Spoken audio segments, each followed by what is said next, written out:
ఇప్పుడు బుర్రలోకి ఎక్కేలా వాయిస్తాను.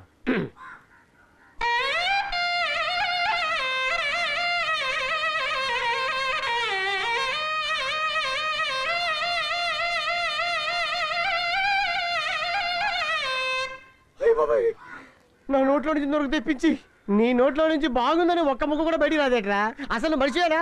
చెయ్యి అయ్యా, ఇదంతా నా కోకిల వల్ల చేయాల్సి వస్తుంది.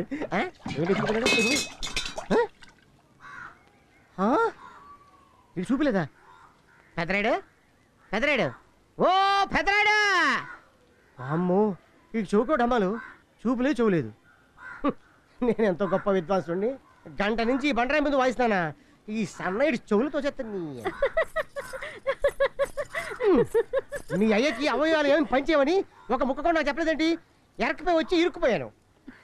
అయ్యయ్యో, ఊది ఊది బుగ్గలు బూరెల్లా ఉబ్బిపోయాయే. కోకిలా, అందమైంది నీ పెదాలతో ఒక ముద్దిచ్చావనుకో, ఉబ్బిపోయిందో నా బుగ్గలు ఉబ్బి తప్పిపోతాయి.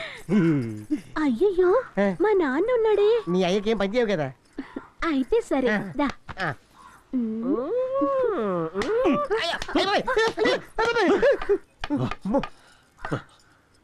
నా కళ్ళ ముందే కసాబిసా మసానా. పిల్లంటే పిల్లిలా వచ్చి పిల్లిలా పోవాలి. మూకుళ్ళో మూ తెరితే మొహం పచ్చడైపోద్ది. అవును, మీ నాన్న నన్ను పిచ్చ కొర్రు కొట్టి పిల్లని వెళ్ళిపోయాడేంటి? సరే, పిల్లి కాకపోతే బల్లి అనుకో. అయినా ఎలా కొట్టాడబ్బా? ఇది పోయింది, ఇది పోయింది, కానీ ఇది ఉంది కదా. మీ దగ్గర ఏదో కంపు కొడుతుంది. ఆ వాసనను బట్టి మా నాన్న మిమ్మల్ని కొట్టి ఉంటాడు. నా దగ్గర వాసన ఏంటి? నీ దగ్గరకు వచ్చే ముందు అత్తరు కొట్టుకొచ్చారు. నా దగ్గర వాసన, ఓహో, వచ్చే దారిలో పేడ తొక్కుంటా, ఆ వాసన కొట్టుంటాడు. కోకిల కోకిల, ఈ కోకిల చీయని అటు వెళ్ళిపోయింది, ఈ మామగారు కొట్టేసి అటు వెళ్ళిపోయాడు. నేనటు వెళ్ళాలి? ఆ చెమ్ముగాని పట్టుకోవాలి, చెప్తా.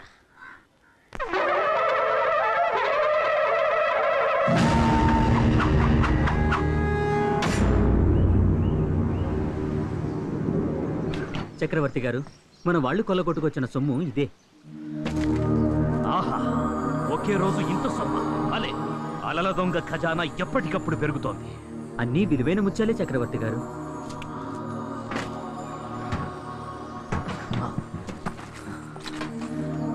అన్నీ బంగారు నగలు. ఇదే కదా అలల దొంగ అదృష్టం. ఇది అన్నిటికంటే పెద్ద పెట్టెలా ఉంది. ఇంత పెద్ద పెట్టెలో ఏముందో తెల్లారేసరికి నేను చక్రవర్తినైపోతాను. తెరవండి.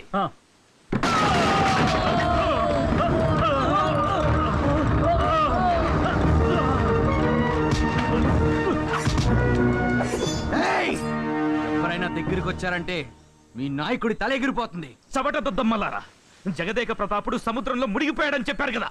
నిన్ను ఖైదు చేసి పంపించటానికి ఆ సముద్రుడు నన్ను కాపాడాడు. మర్యాదగా నాతో రా. తప్పించుకోవాలని చూసావో, ఇదే నీకు చివరి రోజు. ఏంటది? అలల దొంగ నేనా? మిత్రమా, అలల దొంగ నేను కాదు, వాడు.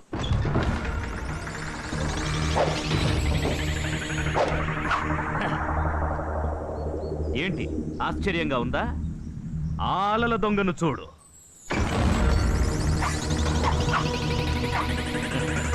తొందరపడి నన్ను అలల దొంగ అని తీర్మానించుకో.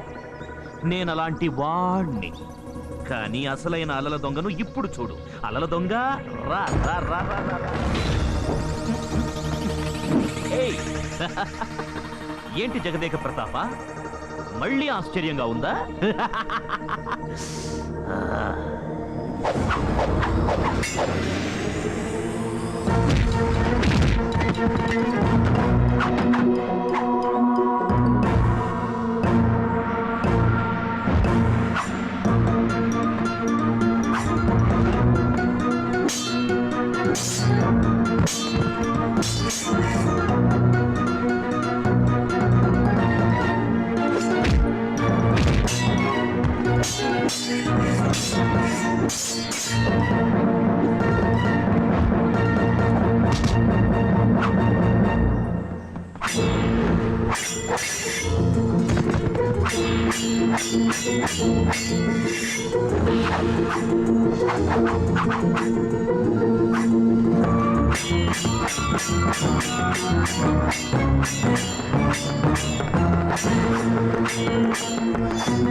మోహిని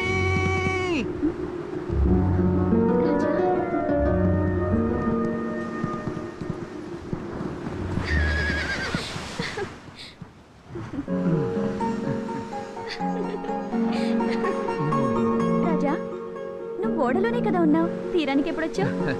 మోహిని, ఓడలో దాక్కోటానికి నేను ఇక్కడికి రాలేదు. ఓడల్ని దోచుకునే అలల దొంగని పట్టుకోటానికి వచ్చాను. శంఖుదేవికి వచ్చిన కార్యాన్ని నెరవేర్చగలిగాను. రాజా నువ్వు అలల దొంగని పట్టుకుంది? ఏ సందేహమా? మ్మ్. సంతోషం. నువ్వు అలల దొంగని పట్టుకుంది ఎవరికి మంచిదో కాదో నాకు మంచిది. ఎలా? ఇంతవరకు మనం రహస్యంగా కలుసుకుంటున్నాం, ఇక మీద అందరికీ తెలిసేలా కలుసుకోవచ్చు. లేదు, ఈ రోజుతో మన ప్రేమకు ముగింపు పలకబోతున్నాను. కర్తవ్యం పూర్తి కాగానే ఈ చెలిని దూరం చేస్తున్నావా? చెలి, ప్రేమకు ముగింపు పలికి నేను నిన్ను పెళ్లి చేసుకోదలుచుకున్నాను. నేను యువరాజునన్న విషయం ఇప్పుడు చెప్పకూడదు. తను ఆశ్చర్యపోయేలా తర్వాత చెప్పాలి. రాజా ఎప్పుడు మన వివాహం? అందుకు నువ్వు కొన్ని రోజులు వేచి ఉండాలి. ఎందుకని? నేను నా రాజ్యానికి వెళ్ళాలి. మా తల్లిదండ్రుల అనుమతితో వచ్చి నిన్ను చేపట్టాలి. అంతవరకు మనకి ఎడబాటు తప్పదు. సరే నాతో రా. ఎక్కడికి? రా.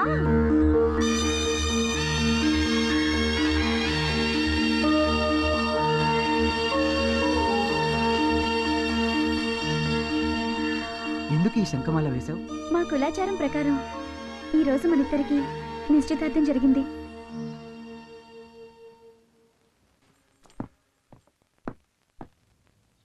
బాగుంది. బంగారు హారం వేసి బుట్టలో వేసుకోవాలనుకుంటున్నావా? అది జరగదే జయంతి.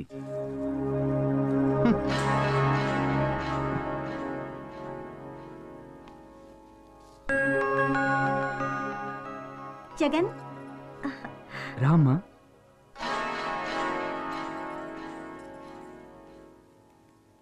ఏమిటిది? బంగారు హారం నేల మీద పడేసి సాధారణ శంఖాల హారం మెళ్ళ వేసుకున్నావు. ఇది బంగారం అని మర్చిపోయావా, లేక వేరే ఇంకేదన్నా నీ కళ్ళని ఆకర్షించిందా?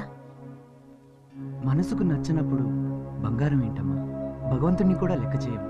జగన్, అమ్మా ఇలా రా, కూర్చో. ఈ శంఖాల హారానికి ఒక చరిత్రే ఉంది. శంఖాల హారానికి చరిత్ర? అమ్మా, నేను అలల దొంగని బంధించడానికి శంకుదేవికి వెళ్ళానా? వాణ్ణి బంధించావు కదా, అదిగాక ఇంకేం జరిగింది?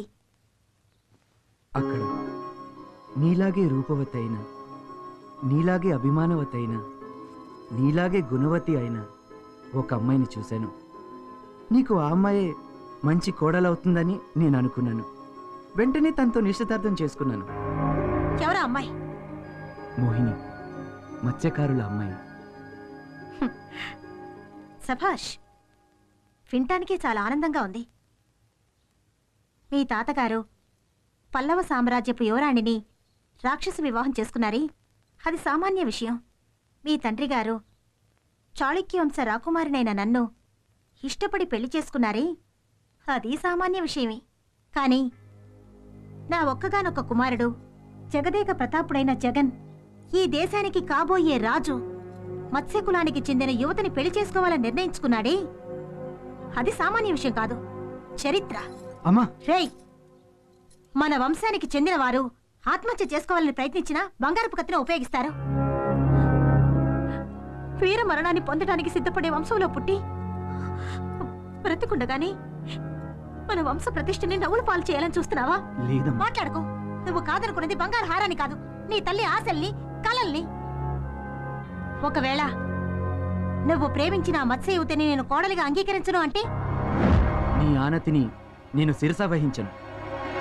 నువ్వు యువరాణి జయంతినే పెళ్లి చేసుకోవాలని మీ తండ్రి గారు ఆజ్ఞ విధిస్తే జీవితంలో మొట్టమొదటిసారి నా తండ్రి ఆజ్ఞను పాటించను. నేను ప్రాణత్యాగం చేయడానికి సిద్ధపడితే నా తల్లి కోసం నేను ప్రాణాలు విడుస్తాను, కానీ మోహినికి అన్యాయం చేయను.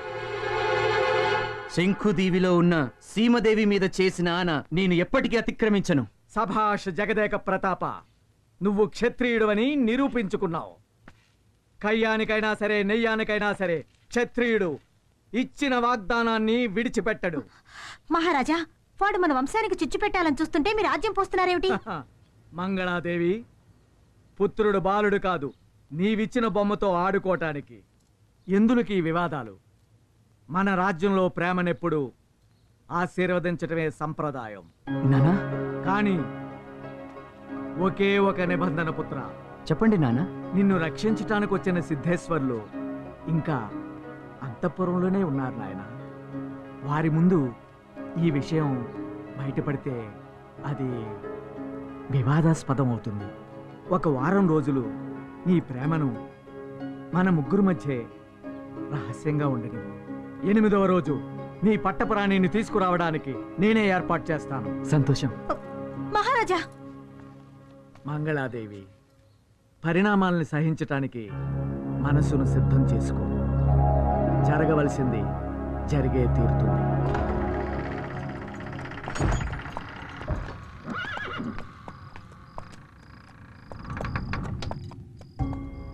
ఎంత అర్ధరాత్రి! దొంగతనంగా ఎవరిది?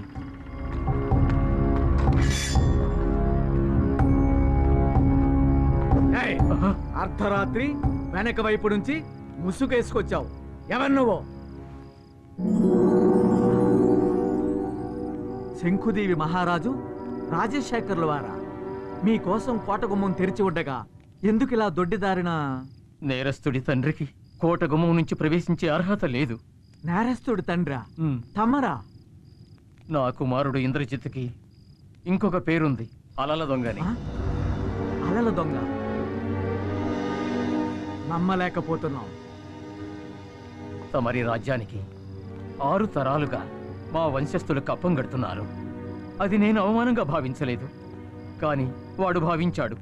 అది చాలదన్నట్టు అన్ని రాజ్యాలకు చక్రవర్తి కావాలని ఆశపడ్డాడు. దానికోసం నా ఖజానాలో ఉన్న సొమ్మంతా లాక్కుని ఆయుధాలు తయారు చేయించాడు.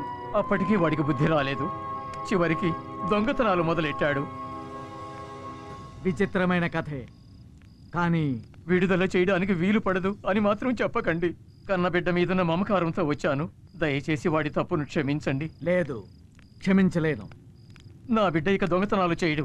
మా శంకుదీవిలో ఉన్న సీమదేవత మీద ఒట్టేసి చెప్తున్నా. సీమదేవత? శంఖుదీవిలో ఉన్న సీమదేవి మీద చేసిన ఆన నేను ఎప్పటికీ అతిక్రమించను.